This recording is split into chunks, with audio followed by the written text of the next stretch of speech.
নবীজি বলেছেন দুনিয়ার জমিনে যদি কোন মানুষের ঘড়ির ভিতরে একটি বালির পরিমাণ হারাম হয়ে যায়, আল্লাহ নবী বলেছেন লা ইয়াদখুলুল জান্নাতা ইয়াদখুলুল বুজিয়া বিল হারাম, ওই মানুষটি কিয়ামতের দিন জান্নাতে যাবে না। এই মানুষটার উপরে জাহান্নাম ওয়াজিব। যে মানুষের ঘড়ি একটা বালি পরিমাণ হারাম হয়ে গেছে, অনেক একজন শুনি হয়েছে বড় লেগেছি পড়াই দিয়ে কুকুরে দিয়া জুরাল করিয়া চুরি হলে করিয়া আমি যদি আমি এক লিখা পেশাব করাই না ওই ভাই দুটো না বাবা গেছে কি গেছে সারা পরিবার মাধ্যম দিয়া পুরা হারাম ঢুকি যায়। আর কোনো আইন আছে জন্য তো নবীরা কথা নবীজি বলছেন ইয়াতি আলা الناس زمان لا يبالي المرء ما اخذ منه من الحلال ام من الحرام। এমন এক সময় আমার উম্মতের সামনে আসবে, দুনিয়ার উম্মতরা শুধু টাকা রোজগার করতে থাকবে, কিন্তু উম্মত চিন্তা করবে না সেই টাকাগুলো আমি হারাম পথে না হালাল পথে রোজগার করতেছি। ও যুগ এখন চলে, নবীজি ফরমাইছেন আমার উম্মতের আমি টাকা হয়ে নিয়ে চলে বলিব আর রুজু খবর হাল শোনাইব, টাকা কোন হারাম থাকি রুজু করে না হালাল থাকি রুজু করে, এইটা চিন্তা করে চলে সব বুঝাই বল লাগে যায়। ও সময় চলে মানুষ দালালি হয়ে রুজু করে ঘরে ভুলে যায়, মানুষ চিটিং করিয়া পয়সা রুজু করে বিভিন্ন লাইনের চিটিং করিয়া মানুষ মুঠা ইগু যায়, মানুষ সুতায় টাকা রুজু করে দুবার ইগু যায়, মানুষ বিচার করিয়া বিচার করে হয়তো তার প্রফেশন হয়েছে কি যখন দালিত্বের চিন্তা করতে নেই বিচার করে মানুষের হক তোমার নাই চাকরি করে আর পয়সা করা তার শরীর তার প্রফেশন হয়েছে, এগুলো তার বিজনেস, এগুলো তার ইনকামের সোর্স অফ ইনকাম বলে। এই ধরনের জালিম নাফরমান ঘুষখোর বিচারিক করে সমাধান করা এরা খাই কিনা এরা জুয়া জানিয়ে চেষ্টা করবা জুয়া চলুন সমাজটা সংস্কার কথা বলছি আমরা দুই সামলার তার নাই সব বিচারি বলিল নাই এর মধ্যে বলা বলা সব বিচারি বলা প্রায় বিচার আমি যাওয়া পড়ে কি জাত বিচারক পড়াইজোর মাসলা মাসাইল সার বিচারক জায়গা তুমি পাটা বিয়া বিটি যখন সেপারেট হয়ে যেত তার বিচারক বিয়া বিটি আই গেছে মুসালাও গুলো আই গেছে বিচারক আইয়া তো তারা তো লইয়া আইছে আইয়া রে ওই মোরে সাইডে রাখতে নাই কিছু রাখে খালি আমি আমি খুশি পাই যাই ও জালিমে ফয়সালা দিতে 20000 বলে মোর লাগে দেই ইলা চলে সমাজ তুমি আমি দেখি আর না অন্ধকার অভিযান চলে। মনে রাখবেন আমার ভাইরা নবীজি বলেছেন কবরের ভিতর থেকে হাসরের মাঠে উঠবেন, যখন কবরের ভিতর থেকে উঠবেন আর দেখবেন সমস্ত হাসরের মাঠে উহুদ পাহাড়ের মতো লক্ষ লক্ষ সওয়াবের পাহাড়। এখন মানুষ দেখবে হাসরের মাঠে কবর থেকে গিয়ে উহুদ পাহাড় লাখ লাখ পাহাড় খালি তোমার সওয়াব সুবহানাল্লাহ। তুমি দুনিয়া খুশি বেশি আয় আয় ও খবর মানে এটা কোনদিন বললাম আমি দেখতে খুশি সারা দুনিয়ার মানুষ করি আল্লাহ নামাজ বলো না দেখো বান্দা শুরু করবে জান্নাতের পথে যাওয়ার জন্য, তার মনে একটা ইগো আইছে অহংকার আইছে আমি বলতো সব তাহলে আমার জান্নাত দেনা কেরানা শুরু করে দিয়ে আগে তাকে তো পায়া করে যাই আমি এই জন্য তো আমি শুরু করি। হঠাৎ একজন এসে বলবে আল্লাহর বান্দা দুনিয়ায় আমাকে গালি দিয়েছো, তোমার শক্তি বেশি ছিল, তোমার টাকা বেশি ছিল, তোর লাঠি বড় হয়ে থাকো পরে আপনি মানুষ হয়েছে আমি লোক নাই করেছি না আমি ইসলামের বদলা দিয়ে আল্লাহর কসম করে বলতে না। নবীজি বলেছেন তখন তুমি পাহাড় ছেড়ে দিবাই সাবরে পাহাড় দিবাই না দিলে খুশি তো নাই আর কেমন দিন তুমি হে খুশি না তুমি খাইতে দেওয়া লাগবে ইনো কিচ্ছু নাই এসব ওখানে সেই দিন তোমার কোনো ক্ষমতার ভাবই থাকবে না। ইবু গেল আরেকজন এসে বলবে হে আল্লাহর বান্দা জান্নাতের রাস্তায় যেতে দেব না, দুনিয়া আমার ঋণ ছিল তুমি টাকা দেও নাই, দোকান থেকে খাইতে লম্বা লম্বা মাটি ওই বান্দা লই যাই আমি আল্লাহর লোভে দিয়া তুমি লাগি তুই যাই কথা দিয়ে দাও ও তারা দিবে আর দুই দিন পর একটু দোকানে মক্কা পয়সা এই জান্নাতের দুনিয়া খাওয়ার দেও কিন্তু মক্কা পয়সা দিবে না। আরেকজন এসে বলবে হে আল্লাহর বান্দা না হক বিচার করেছো, আমার হক নষ্ট করেছো দুনিয়ায়, সেই জন্য তোমাকে জান্নাতে যেতে দেব না, আমার হক দিয়ে দাও। ও দিবে এগুলি আরো নবীজি বলেছেন এইভাবে দিতে দিতে সব নেকি শেষ হয়ে যাবে। এখনো মানুষ মানুষ লাইনও দাঁড়ায়, দুধ জ্বালান যায়, লাইন দিয়া বলা লাইনও আবার দাঁড়ায়, হিসাব বাচ্চা তোমার গেছে কি করে বকিছো, আরেকবার মারছো, আরেকবার লোক দরবার মতো, আরেকবার নাও নাও সম্পদ নষ্ট করছো, কত জাতর মানুষের হক মারিয়া নিয়েছে, কেমন শুনি ও সারা লাইনও মারা আর আমার খবর গাইছে দেখি জাফার আসলো করছে। এবার আল্লাহর বান্দা এসে বলবেন, হে আল্লাহর বান্দা, আমার ক্ষতি করেছ, আমার টাকা দাও, আমার বদলা দাও। আমি বলবো, হে আল্লাহর বান্দা, আমার সওয়াবের যত ব্যক্তি ছিল, পাহাড় ছিল, সব শেষ হয়ে গেছে, দেওয়ার মতো কিছু নেই।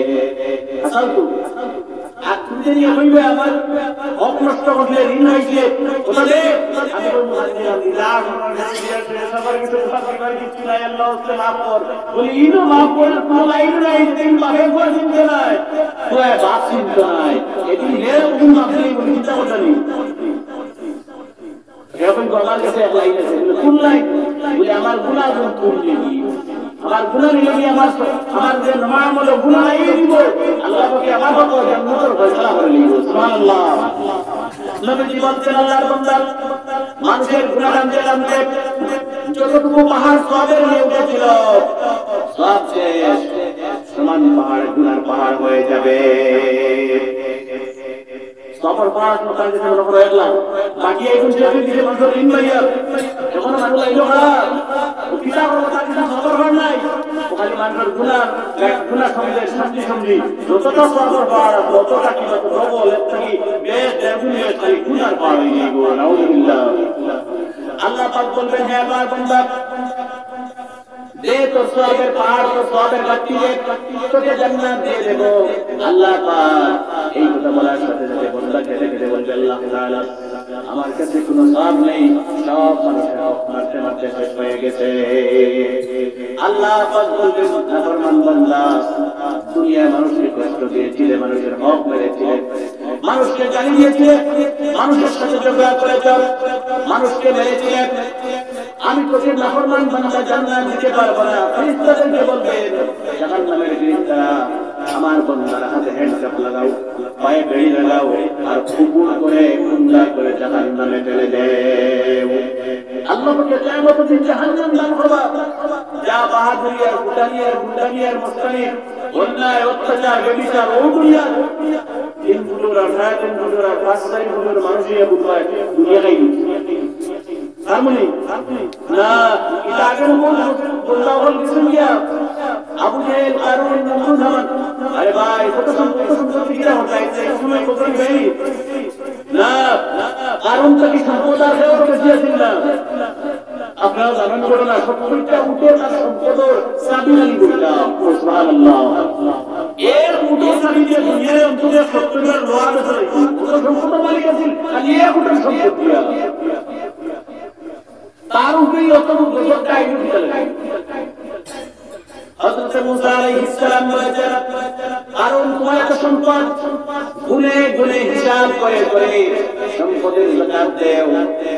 চিন্তা করে যখন আমি যদি যাকাত দেওয়ার লাগি, মুসা আলাইহিস সালাম রে আর শরীয়ত মতো সে তো আমার এক মিনিটের সাবি শুনলে দেওয়ালে কত সম্পদ বা হ্যাঁ যদি আই কে আর 2.5% সমস্ত সম্পদ আমি দেওয়ার লাগি, এবং সম্পদ দেওয়া লাগবো।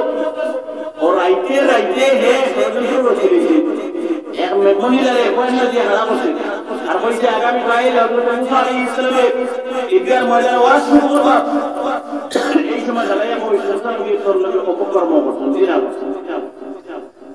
হযরত মুসা আলাইহিস সালাম ঈদগাহ ময়দানে ওয়াজ করতেছেন, নিজের দিন মহিলা দাঁড়িয়ে বলছে, হযরত মুসা আলাইহিস সালাম বড় নবী, জলিলুল কদর, আল্লাহ পাকের নবী, ধমক দিয়ে বলছেন, হে আল্লাহর বান্দী, তোমাকে সব কারুন শিখিয়ে দিয়েছে।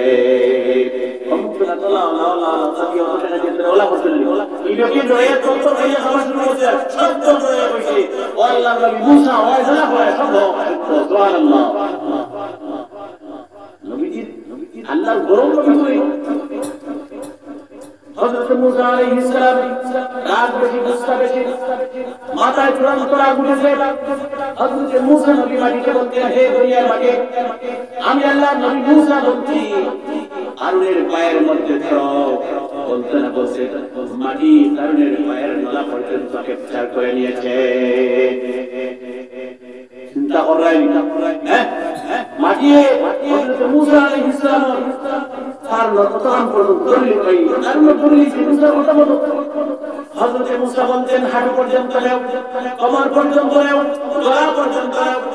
সাথে বলেছেন দুনিয়ার মাটি কারণের যত সম্পদ যে জায়গায় আছে কিয়ামত পর্যন্ত হারুন আর তার সম্পদ মাটির নিচ দিকে যেতে থাকবে। বন্ধ নাই, স্টপ নাই, বন্ধ নাই, স্টপেজ নাই, কন্টিনিউ নন স্টপ। হারুন আর তার সম্পদ কিয়ামত পর্যন্ত খালি মাটির নিচে যাইব। হযরত মূসা আলাইহিস সালাম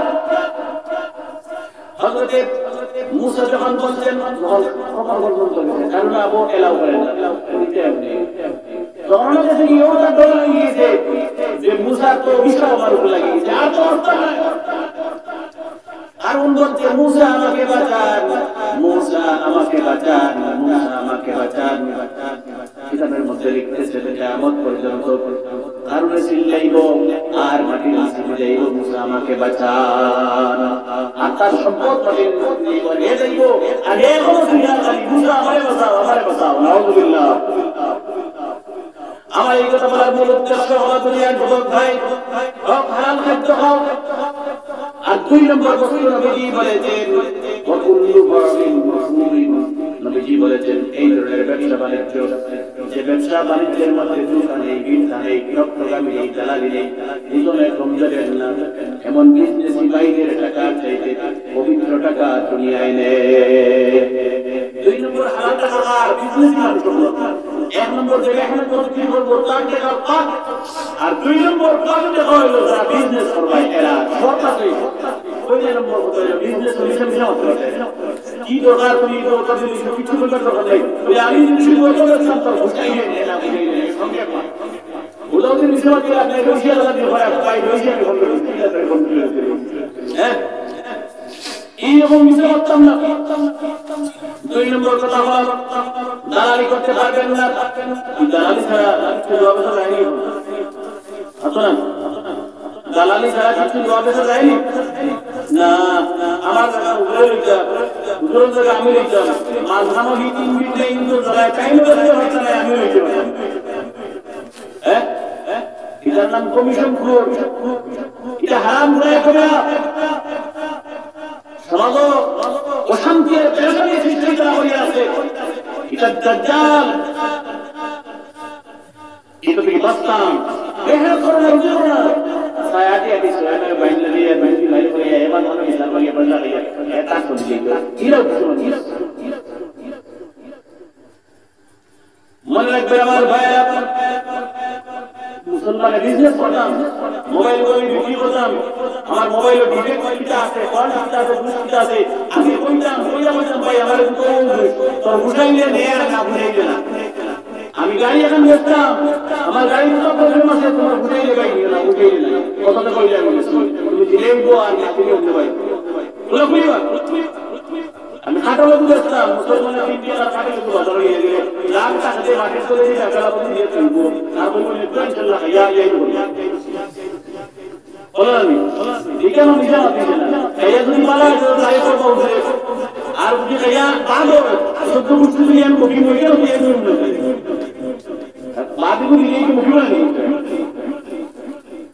আমি ওখান বুঝে গেছি আর যেটা বলি বিজনেস পয়সা করে বিজনেস করা নবীর সুন্নাত, বিজনেস করা নবীর সুন্নাত। নবীজি বকরি রাখতেন। একদিন হযরত খাদিজাতুল কুবরা রাদিয়াল্লাহু তাআলা আনহা নবীজি চাচা আবু তালিবকে বলতেন, হে আবু তালিব তুমি বড় গরিব মানুষ, তুমি নিজে জর্জরিত, তুমি যদি মুহাম্মদকে আমার বিজনেসের দায়িত্বভার সমঝাইয়া দেও। মুহাম্মদ বড় ভালো মানুষ, আমিন মানুষ, সাদিক মানুষ।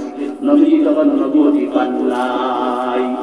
মুহাম্মদ আমার ব্যবসা বাণিজ্য দেখবে, আমি 2টা অঙ্কর মায়না দেব, বেতন দেব, মাসিক বেতন, আর তোমার একটু হেল্প হবে, সাহায্য হবে।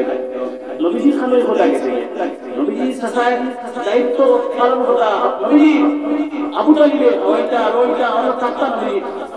নবীজি দাদার মরার পরে, দাদার মৃত্যুর পরে ও নবীজি খানা গেছে গিয়া। নবীজি সাসা আবু তালিব গরিব মানুষ আর টাইম গুলো ঋণ আসলাম খাইলো খাইতে না এর মধ্যে নবীই পরিবার ও খাদিজাতুল কুবরা প্রস্তাব দিলেন নবী মুহাম্মদ যদি আমার বিজনেস করতে শুনতে দেও দেখেন খাদিজাতুল কুবরা বড় ইন্টেলেকচুয়াল মানুষ জ্ঞানী মানুষ দেখেন মুহাম্মদ সাল্লাল্লাহু আলাইহি সাল্লাম যেদিকে লাইনে দিকে বরকত আর বরকত হয় ফায়দা প্রফিট বিজনেস ও টাইম দেন মুহাম্মদ যদি আমার বিজনেস নাম নাই যায় ইন্ডিয়ান বড় করে তোমরা বলবো আমি তোমার নবী একটা বায়না মাসিক বেতন দিব আর উনি তোমার একটু হেল্প করব আবু তালিব রে একটু কিছু দিতে হবে হযরত খাদিজা এই কথাই বলেন নবীর নবী খানা দিতে গিয়ে নবী হযরত খাদিজাতুল কুবরা ব্যবসা বাণিজ্য থেকে শুরু করলেন কিতাবের মধ্যে লিখেছে নবীজি যখন খাদিজার ব্যবসার দায়িত্ব হাতে নিলেন প্রথম বছরে 3-4 গুণ মুনাফা হয়ে গেল সুবহানাল্লাহ 3-4 গুণ 1 লাখ টাকা 3-4 লাখ টাকা উপরে হয়ে গেছে সুবহানাল্লাহ এরপরে এই লোকে নবীজি ব্যবসা শুরু করলেন নবীজির আমানতদার নবীজির দিয়ানতদার নবীজির আচার ব্যবহার নবীজির উঠা বসা নবীজির কথাবার্তা নবীজির চলাফেরা সব থেকে হযরত খাদিজা সহ্য করতে পারেন নাই বিশ্ব নবীজিকে বিবাহ করার প্রস্তাব দিয়েছেন সুবহানাল্লাহ 40 বছর বয়স্ক মহিলা আর 25 বছরের যুবক নবীজি এভরিথিং সব কিছু দেখিয়া বিবাহের প্রস্তাব দিয়েছেন সুবহানাল্লাহ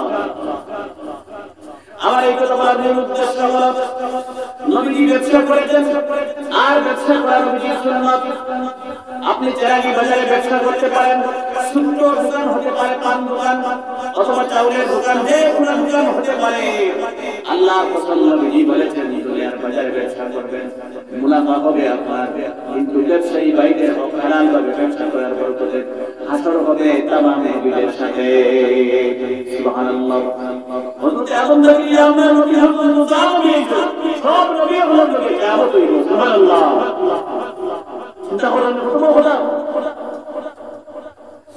নবীজি সাহাবী হযরত আবু হুরায়রা রাদিয়াল্লাহু তাআলা আনহু মসজিদে নববীর মধ্যে নবীজির খিদমতে হঠাৎ দাঁড়িয়ে বলছেন ইয়া রাসূলুল্লাহ আমি আবু হুরায়রা কিছু সময়ের জন্য বাড়িতে যাব কিছু কাজ করব নবীজি ইজাজত দিলেন হযরত আবু হুরায়রা বাড়িতে চলে গেলেন বাড়িতে গিয়ে নিজের বাড়ির উঠানে যেই মাত্র পা রাখলেন হযরত আবু হুরায়রা বিশ্ব নবীজির মহব্বতে জোশ মেরেছে নবীজির চেহারা মুবারক সামনে থেকে দূরে সরে গিয়েছে প্রথমে মসজিদে নবীজির চেহারা নুরানি চেহারা সামনে আসলাম আর ইনটাকে বাড়িতে নবীজির চেহারা সামনে না ওই মহব্বত দ্রুত ইয়ে প্রকাশ করতে পারলো না অন্তর নবীজির মহব্বতে জোশ মারছে সুবহানাল্লাহ হযরত আবু হুরায়রা বলেন আমি ঘরের ভিতরে প্রবেশ করতে পারি নাই কাজে যেতে পারি নাই আমি দৌড়ে মসজিদ নবীর মধ্যে এসে গেলাম নবীজি আমাকে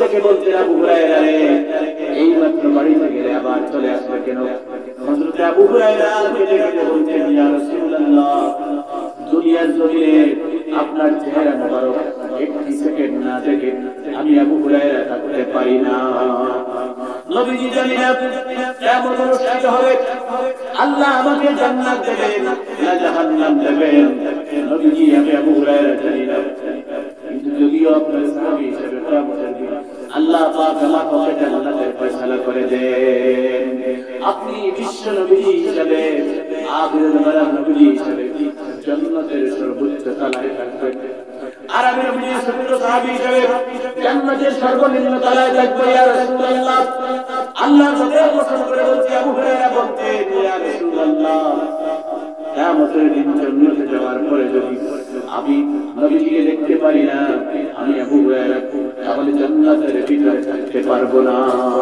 সুবহানাল্লাহ চিন্তা করলেন আমি দুনিয়ার নবীকে দেখতে পারি না জান্নাতে গেলেও আপনারা দেখতে লাগবো না তাহলে আমি দেখতে পারতাম না সুবহানাল্লাহ হযরত আবু হুরায়রা দেখে বলেন ইয়া রাসূলুল্লাহ জান্নাতে আপনার সাথে দেখা করতে পারবো উঠা বসা করতে পারবো মুলাকাত করতে পারবো নবীজি এমন কোন আমল আছে কিনা আমাকে বলো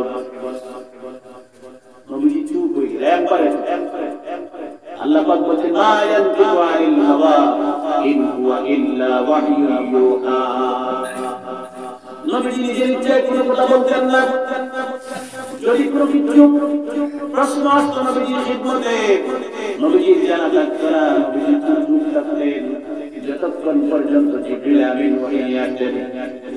ওহী নিয়ে আসতেন, নবীজি নিজের ইচ্ছায় কোনো কিছু বলতেন না। সুবহানাল্লাহ, নিজের ইচ্ছায় কিছু বলতেন না। হযরত আবু হুরায়রা প্রশ্ন করতেন, নবীজি চুপ করে, কারণ ইনি আমারে আল্লাহ পাক এখনো কিছু জানাইছেন না, নবীজি কি বলবেন, তাই চুপ হয়ে গেছে। আল্লাহ পাক বলতেন, জিবরাইল জলদি যাও, আমার নবীজি চুপ। জিবরাইল এসে গায়ে গায়ে বলেছেন, ফাউলাইকা মাআল্লাযীনা আন'আমা আল্লাহু আলাইহিম মিনান নাবিয়্যিনা ওয়াস-সিদ্দীকিনা ওয়াস-শুহাদা'i ওয়াস-সালিহিন।